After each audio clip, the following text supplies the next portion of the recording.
안녕하세요. 포인트입니다. 오늘은 90년대 베스트셀러이자 아직까지도 사랑받고 있는 내가 정말 알아야 할 모든 것은 유치원에서 배웠다입니다. 이 책은 미국에서 1988년도에 출간됐고요.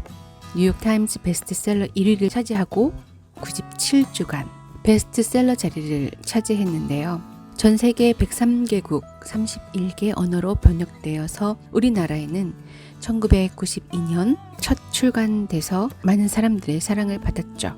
청소년 권장 도서이고 대학생 필독서였으며 기업과 정부 추천 도서로 선정됐고요. 그래서 남녀노소 불문하고 많은 사랑을 받아온 책입니다. 이 책의 저자 로버트 폴검은 심리치료사이자 카운셀러인데요. 그는 특유의 따뜻하고 유머러스한 어조로 삶의 기쁨과 즐거움을 전하고 있는 에세이스트입니다. 1937년 미국 텍사스주에서 태어났고요. 여러 가지 일을 했습니다. 세일즈맨, 카우보이, 아마추어 로데오 선수, 화가, 조각가, 음악가, 카운셀러, 바텐더, 그리고 목사로서 여러 분야의 삶을 살아왔는데요. 삶의 진리와 묘미에 대해서 여러 글을 써왔는데요. 그 중에서 내가 유치원에서 배운 것이라는 이야기가 확산되면서 여러 사회적 반향을 일으키니까 그걸 토대로 해서 내가 정말 알아야 할 모든 것은 유치원에서 배웠다를 탄생시킨 겁니다. 로버트 폴검의 다른 저서로는 지구에서 웃으면서 살 수 있는 87가지 방법, 또 On Love 등이 있습니다. 이 책은 1부와 2부, 또 3부, 그리고 마무리 이렇게 되는데요. 1부 내가 정말 알아야 할 모든 것은 유치원에서 배웠다. 이 제목을 가지고 책 제목을 정한 거예요. 그래서 1부에서는 나의 신조 유치원에서 배운 것. 그래서 어떻게 되었어요? 거미와 인간, 물 웅덩이가 주는 기회, 숨바꼭질, 빨래의 신성함, 화장실을 보면 그 사람을 알 수 있다. 누군가를 사랑하는 일, 목사 바텐더, 도움받을 자격, 문제에 관하여 인생의 시험, 소리 지르기, 제3의 조치, 사랑의 모습, 받은 만큼 돌려주기, 선물의 규칙, 크레용 폭탄, 하늘을 날다로 구성되어 있고요. 2부는 내가 알고 있는 작은 천사들, 그리고 3부는 나는 나의 삶을 다시 살 것이다. 이렇게 구성되어 있습니다. 우선 가장 먼저 제1부 내가 정말 알아야 할 모든 것은 유치원에서 배웠다. 에서는요. 우리가 살면서 옳고 그름, 선과 악, 진실과 거짓의 문제에 대해서 부딪힐 때마다 우리는 아주 어린 시절 인간에 대한 기본적인 것을 세심하게 가르쳐주던 그 방으로 들어간다. 이런 말로 시작돼요. 그러니까 지금 우리가 가지고 있는 모든 가치관, 의식, 도덕의식 이런 모든 것들, 신조 이런 것들이 유치원의 시기에 배우게 된다는 거죠. 그리고 그것이 삶에 많은 영향을 끼친다는 겁니다. 일부의 내용 중에는요. 이런 말이 있어요. 나는 의미 있는 삶을 사는데 꼭 필요한 것을 내가 이미 알고 있음을 깨달았다. 그게 그리 복잡하지 않다는 것도 나는 알고 있다. 이미 오랫동안 알고 있었다. 그러나 아는 것과 아는 대로 사는 것은 또 다른 문제다. 이제 나의 신조를 소개한다. 어떻게 살 것인지, 무엇을 할 것인지, 어떤 사람이 될 것인지에 대해 내가 정말 알아야 할 모든 것을 나는 유치원에서 배웠다. 지혜는 대학원의 상아탑 꼭대기에 있지 않다. 유치원의 모래성 속에 있다. 내가 배운 것들은 다음과 같다 하고 열 몇 가지를 이야기해주고 있어요. 무엇이든 나누어 가지라. 공정하게 행동하라. 남을 때리지 말라. 사용한 물건은 제자리에 놓으라. 자신이 어지럽힌 것은 자신이 치우라. 내 것이 아니면 가져가지 말라. 다른 사람을 아프게 했다면 미안하다고 말하라. 음식을 먹기 전에는 손을 씻으라. 변기를 사용한 뒤에는 물을 내려라. 균형 잡힌 생활을 해라. 매일 공부도 하고 생각도 하고 그림도 그리고 노래도 부르고 춤도 추고 놀기도 하고 일도 하라. 매일 오후에는 낮잠을 자라. 밖에서는 차를 조심하고 옆 사람과 손을 잡고 같이 움직여라. 경이로움을 느껴라. 스티로폼 컵에 든 작은 씨앗을 기억하라. 뿌리가 나고 잎이 자라지만 아무도 어떻게 그러는지 왜 그러는지 모른다. 하지만 우리는 모두 그 씨앗과 같다. 금붕어와 햄스터와 흰 쥐와 스티로폼 컵 속의 작은 씨앗마저 모두 죽는다. 우리도 마찬가지다. 그리고 그림책, 태어나서 처음 배운 단어, 모든 단어 중 가장 의미 있는 단어인 보다를 기억하라. 저자는 우리가 알아야 할 모든 것이 이 속에 들어있다고 말합니다.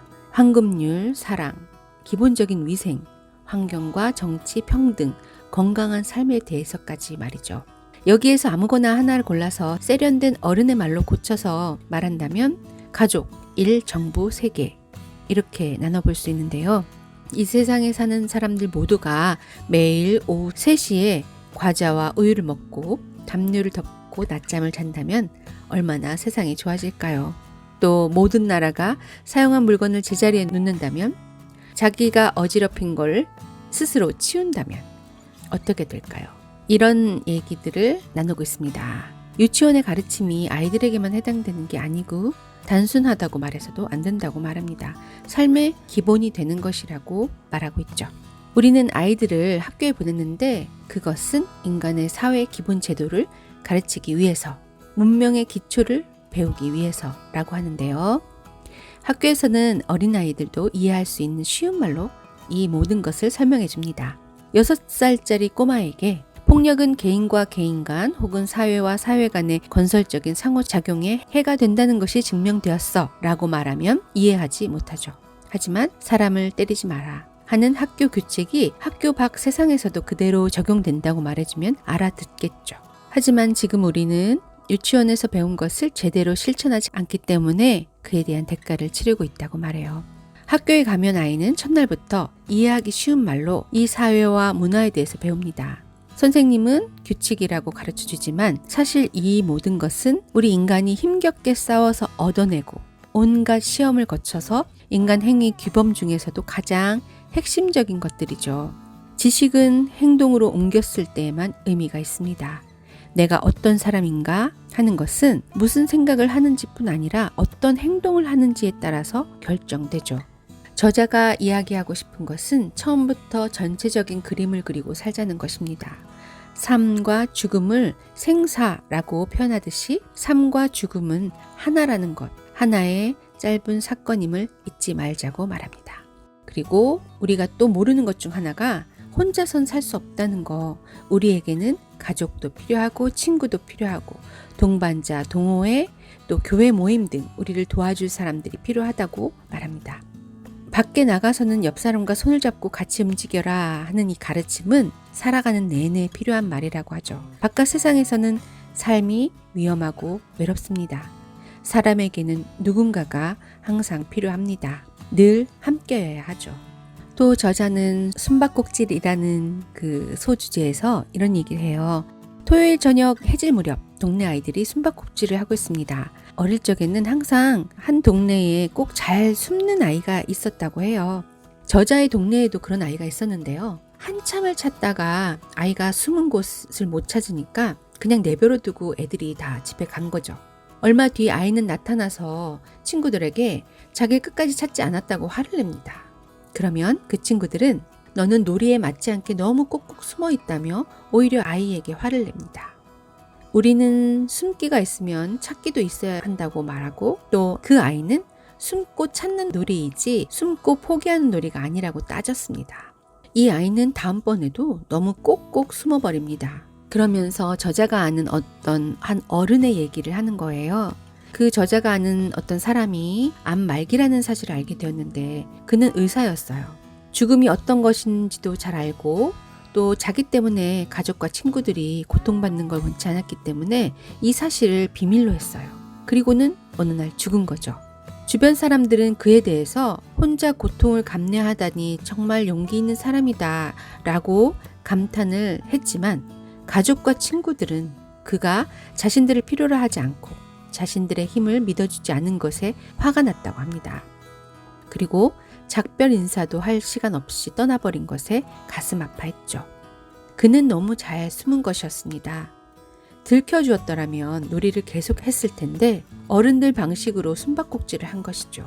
숨고 싶은 마음과 들키고 싶은 마음이 있습니다. 하지만 들키는 것이 마음 편하지 않았던 것이죠. 아무도 몰랐으면 좋겠다. 다른 사람들은 어떻게 생각할까? 다른 사람을 괴롭히고 싶지 않다. 이렇게 생각한 것입니다. 저자는 숨바꼭질보다 다른 놀이를 더 좋아한다면서 그 놀이에서는 한 사람이 숨고 나머지 사람들이 모두 찾아 나선다고 합니다. 숨은 사람을 찾아낸 사람은 그 옆에 같이 숨고요. 그러다 보면 작은 공간에 빼곡히 함께 숨게 됩니다. 얼마 안 가서 누군가 킥킥거리고 또 다른 누군가 웃음을 터뜨리고 그러다가 모두 들켜버린 놀이라고 해요. 우리는 숨바꼭질을 하다가 못 찾겠다 끝꼬리라고 외칠 때가 있죠. 아이들이 이렇게 외치고 있으면 어디든 상관없어 어서 나와 게임을 다시 시작할 거야 라는 말이 됩니다. 너무 잘 숨은 사람들에게 저자는 이렇게 말하고 싶다고 말합니다. 이제 좀 들켜라. 못 찾겠다 꾀꼬리. 지금 현대사회에서 좀 많이 필요로 하는 내용인 것 같아요. 현대는 너무 홀로 또는 소수로 살아가는 그런 사회이기 때문에 그게 또 편하고 상대방한테 피해를 주지 않는다고 생각하지만 원래 인간은 다 같이 함께 살아가야 하는 사회라는 거죠. 그리고 이 저자는 어떤 사람의 참모습을 알고 싶다면 그의 화장실에 가보라고 말합니다. 화장실 서랍과 선반 수납장을 보면 그 속에 그 사람에 대한 습관, 희망, 꿈, 슬픔, 아픔, 마음의 병까지도 드러나 있다고 말하고 있죠. 또 소리 지르기라는 제목의 글에서는요. 남태평양 얘기를 하는데요. 남태평양의 솔로몬 군도에 있는 어떤 마을에서는 독특한 방법으로 나무를 벤다고 해요. 나무가 너무 커서 도끼로 벨 수 없을 때 마을 사람들은 그 나무 앞에서 소리를 지른다고 해요. 소리를 질러서 나무를 쓰러뜨린다는 것인데요. 이 내용은 저자가 기사에서 읽었다고 합니다. 새벽에 특별한 능력을 지닌 남자들이 나무에 올라가서 목이 터지도록 나무에 대고 소리를 지른대요. 이렇게 30일 동안 하면 나무는 결국 죽어서 쓰러진다고 합니다. 소리를 질러서 나무의 영혼을 죽이는 원리라고 해요. 마을 사람들 말로는 이 방법이 언제나 효과가 있었다고 합니다. 참으로 기이한 정글의 마법이라고 할 수 있는데요. 현대 기술 문명의 혜택을 누리지 못하고 하는 그런 사례라고 할 수 있지만 저자는 이런 생각을 해봅니다. 자신은 가족에게, 아내에게 소리를 지르죠. 전화할 때 잔디 깎는 기계에 대고 고함을 지르고 또 텔레비전이나 신문 아이들한테도 소리를 지르고 심지어 하늘을 향해 소리를 지르는 사람이라고도 해요. 저자의 옆집 남자는 자기 차에다 소리를 지르고 사다리에 대고 소리 지르는 것도 들었다고 해요. 그러니 도시에 사는 현대인들도 꽉 막힌 도로나 스포츠, 청구석, 은행, 기계를 향해서 자주 소리를 지르는 게 사실입니다. 그래서 기계하고 가족이 고함을 가장 많이 듣죠. 소리를 질러도 소용이 없습니다. 기계와 사물은 아무 반응을 하지 않죠. 그런데 사람에 대해서는 앞선 솔로몬 군도 사람들 말이 맞는 것 같다고 말합니다. 기계와 사물과 다르게 살아있는 것에게 소리를 지르는 것은 영혼을 죽일 수 있는 일이지 않을까 이렇게 말하는 것이죠. 또 막대기와 돌은 우리 뼈를 부러뜨리지만 말은 우리 마음을 부러뜨린다고 말하고 있습니다.